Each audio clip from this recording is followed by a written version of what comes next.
చంద్రబాబుతో Thamballapalle TDP incharge Jayachandra Reddy. ఇది ఇక్కడ పాయింట్, అసలైన పాయింట్. మరి ఈ వ్యక్తిని ఇంతవరకు ఎందుకు అరెస్ట్ చేయలేదు, ఎందుకు పక్కన పెట్టారు? మరి వీళ్ళ బామర్దిని గిరిధర్ రెడ్డిని ఎందుకు అరెస్ట్ చేయలేదు? వీళ్ళ పిఆర్ రాజేష్ని ఎందుకు అరెస్ట్ చేయలేదు? No arrest. వీళ్ళ ఇందులో పాత్రదారులు, షాపులు, వ్యవహారం నడిపించినటువంటి వాళ్ళు ఎవరిని కూడా అరెస్ట్ ఎందుకు చేయలేదు? ఒక జోగి రమేష్ని ఎందుకు అరెస్ట్ చేశారు? ఒకల చెరువు, ఇబ్రహీంపట్నం, ఆమదాలవలస, నెల్లూరు, పాలకొల్లు, రేపల్లె అంత వీరే అధికారంలో ఉన్నారు కాబట్టి తప్పుడు సాక్ష్యాలు, తప్పుడు వాంగ్మూలాన్ని సృష్టించి ఇది వైఎస్ఆర్ కాంగ్రెస్ పార్టీకి చెందినటువంటి జోగి రమేష్ పాత్ర ఉందని చెప్పి ప్రజాస్వామ్యాన్ని కూని చేసే విధంగా ఒక మాజీ మంత్రిని అరెస్ట్ చేసి దాన్ని డైవర్ట్ చేసి వాళ్ళ తప్పిదం ఏదీ లేదన్నట్టుగా అద్భుతంగా ఒక పథకాన్ని రచించారనడానికి ఇవన్నీ కూడా ఎగ్జాంపుల్సే.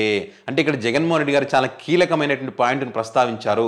ఇంత దారుణంగా ఇన్ని ఆధారాలు పెట్టుకొని, ఇన్ని సాక్ష్యాలు పెట్టుకొని ప్రధాన సూత్రధారులు, పాత్రధారులు అందరూ వాళ్ళే ఉండి, వాళ్ళతో లింకులుండి మరి వారిని ఎందుకు అరెస్ట్ చేయలేదు? ఏ సంబంధం లేని జోగి రమేష్ని అరెస్ట్ చేస్తే మరి ఇక్కడ సామాన్య మానవుడి యొక్క పరిస్థితి ఏంటి?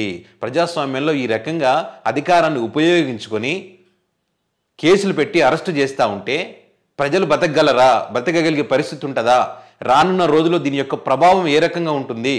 ప్రభుత్వాలు మారినప్పుడు ఇదే రకమైనటువంటి సాంప్రదాయాన్ని అలవాటు చేస్తే మారేటువంటి పరిణామాలు ఏంటి? చాలా ముఖ్యమైనటువంటి పాయింట్ ఇది. వీళ్ళ కొత్త సాంప్రదాయానికి తెరలేపారు, అలవాటు చేస్తూ ఉన్నారు.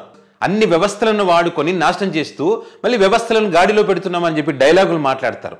ఒక దొంగతనం చేసి తప్పించుకోవడానికి దొంగని ఎవరైతే ప్రూవ్ చేస్తారో వాళ్ళని దొంగగా మార్చి ఇన్ని ఆధారాలు ఉన్నా కూడా అధికారాన్ని అడ్డపెట్టుకొని ఏ రకంగా చేస్తున్నారు అనడానికి ఇవన్నీ ఎగ్జాంపుల్సా కాదా? ఇవే విషయాలను ఈరోజు జగన్మోహన్ రెడ్డి గారు ఆధారాలు చూపించి మరి ప్రజలకు తెలియజేసేటువంటి ప్రయత్నం చేశారు. ఎప్పుడైతే వైఎస్ఆర్ కాంగ్రెస్ పార్టీ మీదకి నెట్టేసి జోగి రమేష్ని అరెస్ట్ చేయడం కానీ ఇలాంటి పనులు చేశారో అప్పుడు జరిగిన డ్యామేజ్ కన్నా ఇప్పుడు ఇంకా ఎక్కువ డ్యామేజ్ జరుగుతున్న పరిస్థితి. ఎందుకంటే ప్రజల్లో చర్చ మొదలైంది.